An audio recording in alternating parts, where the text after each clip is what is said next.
My name's Nick Watts, and I'm a reporter for the Spring Hillian. So what you're about to see is an interview with SGA President Walker Carlisle to go in depth on what it was like for him winning the election and what he plans to do with his position further into next year. Thank you and enjoy. Once again, I want to thank you Thank you, Nick. having the opportunity to talk with me today. Of course. So Walker, as a guy who every time I see you everywhere around campus, I mean, you're the type of guy that's always dressed up and down to the nines. How did a man like you procure all these suits?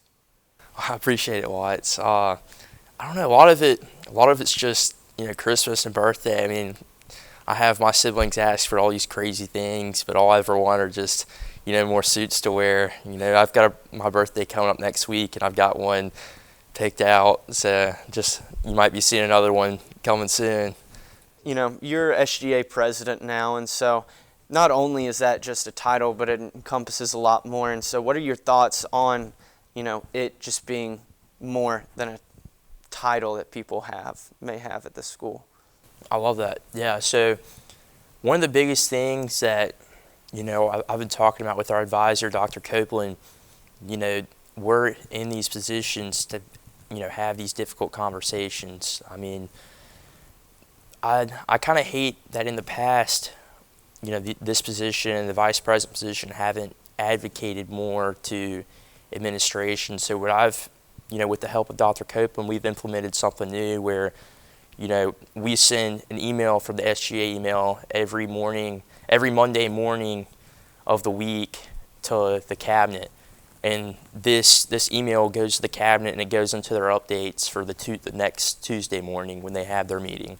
So like in that, I'm addressing stuff like a big widespread concern I've heard is, fall rush. We put that in there and put something along the lines of motion for a hasty decision, just typical student concerns that I feel like in the past SGAs have been like, well, I don't know if that's really our call to, say something about this. I've really done my best to collect those concerns on a weekly basis and, put it into an email and not just, list the problems, but underneath each column we have a solution column too. So like, for example, the rush, I said, hey, let's just deliberate a little bit more and let's try to figure out what works.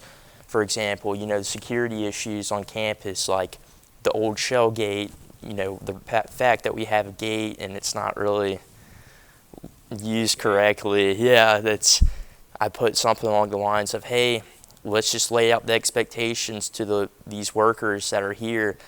Just like everyone else that works in the world, they need to have clear expectations. If they're not following it, then let's investigate into someone else in this role. And then cameras, that's been a huge issue as well. We put down, definitely we need to procure some cameras, but if they're not willing to, the SGA has a budget, we'd be willing to buy some Ring cameras.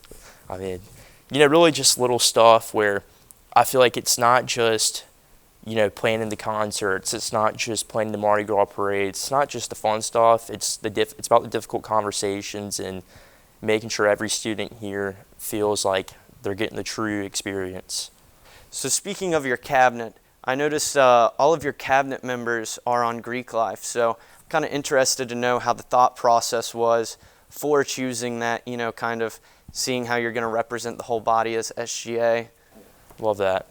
So really, like, when I was choosing this cabinet, I was just thinking of the people that I feel like I work best with and really just feel like these people, if they're involved in one of these events, I feel like they're able to get, their people there and these are able to get their people there.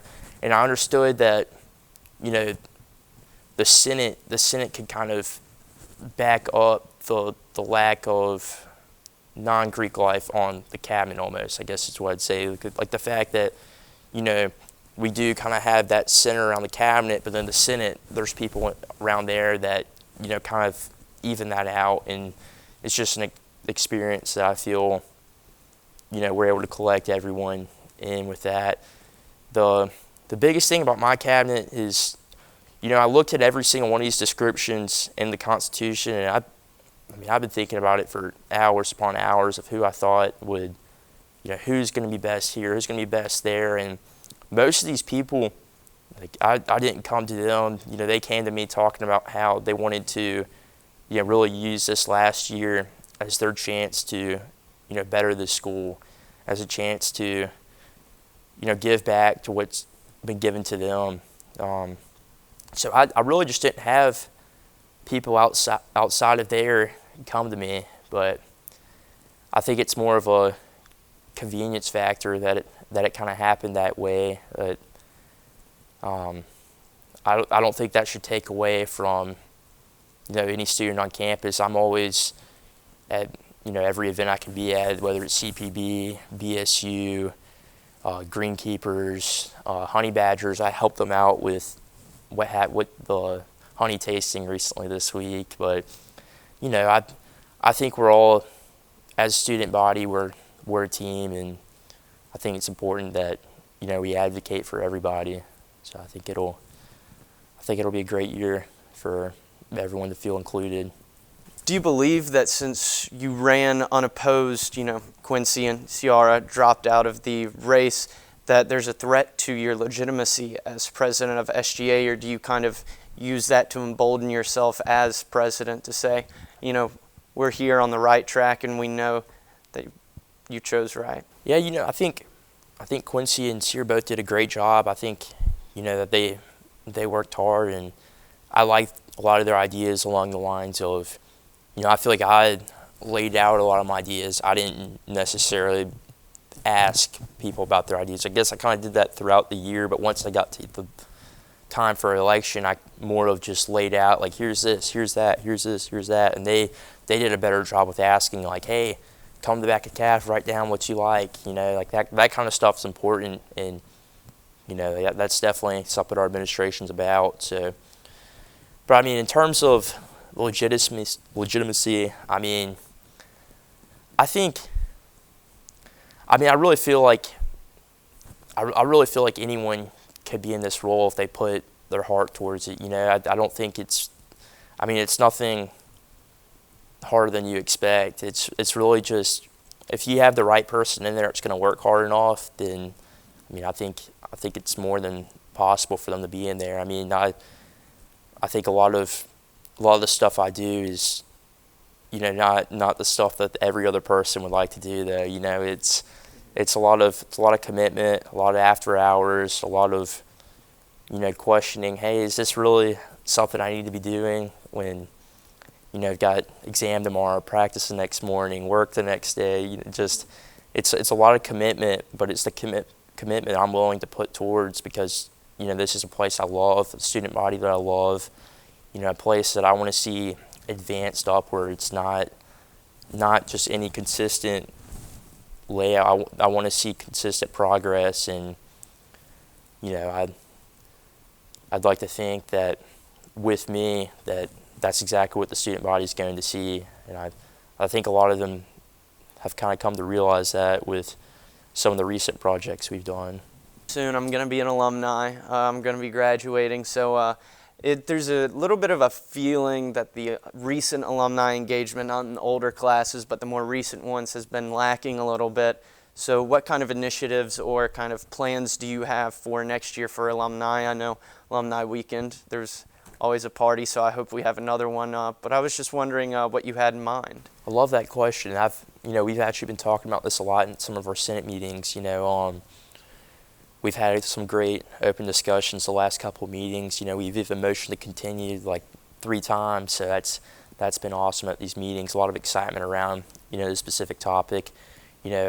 Thanks to senators like Gavin Johnson, thanks to senators like Stephen Lyles, we're seeing that this is a super important matter, to this year's SGA. And I kind of hate the fact that, we have the family weekend, Badger Day, and Alumni Weekend all combined. So what we'd like to see is something more of like, give them the family weekend in the fall, but let's give our alumni the weekend in the spring. Do something more along the lines of, kind of like what you saw at the Spring Hill concert. Do something along the lines of that. But, let's not just stop there. Let's get some sort of rugby tailgate going for one of those games. I'd like the idea of doing some sort of, halftime show at the rugby game, maybe get, some of the new kids in their fraternities having some sort of dance competition out there, and just an overall engaging experience for just not just the student body but the alumni. I was thinking of the idea at one of our last meetings about doing some sort of casino night in Stewart Field, and just alumni get priority tickets, but after that, give the opportunity to the student body to participate if they'd like to, just as a chance to, further their connections beyond just the student body. But all in this, it's definitely not a finalized product, but I'd like the idea of doing a rugby game, rugby tailgate, concert, the casino night, and just enough activities that the alumni feel like they came down here for a good reason, give them the true appreciation they deserve. Is there a project that y'all have coming up that you are particularly excited about, or is kind of like your favorite going forward? Yeah, so I think I've really been wanting to do this pretty much all year, but we've kind of had trouble finding the correct timing to do it, and along with just that, some of the logistics in terms of they have the free application, they have a paid application, and we're trying to make sure that we stay within the free, at least for this trial basis. But that's just the McKinney's order ahead. I got to see this year some of the specials at the beginning of the year that I worked towards this past summer with Alex and Elizabeth to getting added onto that menu. Like, I think that's probably one of the most, that's something you can see every day. Like, every time you see somebody in there with this, you're like, oh wow, like I guess that actually was a decent idea. This many people are getting that. But I'd like to think the order ahead is going to be that and so much more. Just it's a chance for faculty when they have all these meetings, all these classes. They don't have the time to walk in and sit down and write down their order. They're really just going all day long. So this gives them the opportunity to, have the same experience we do. Just use your online system. We're looking at something called Menu Tiger right now, and it only allows 8 options. So it'd be a limited menu selection until we decide if it's worth it or not to look into the paid option. But I think with McKinney's, 8 options is more than enough. So we could give that a try, and I'm just super excited for that. It's been a great experience, and really just can't wait to see it. Is there anything you'd personally like to say, as a last statement to this interview? I'd like to, thank everyone responsible for, getting me in this spot. It's a lot of days when, I really can think about, I'm like, hey, is this really something that the students want? Is this something that, am I the one that really needs to be in this role? Maybe there's someone better, but, I think you guys have consistently, showcased to me and, just given me the motivation to keep this ship going, keeping the change in action coming, bringing you a better hill day by day. And, I'd just like to end this by thanking all of you for that. Thank you all for watching. Once again, I'm Nick Watts with Spring Hill Media, and this is the last time I'll be signing off. Goodbye, and go Badgers.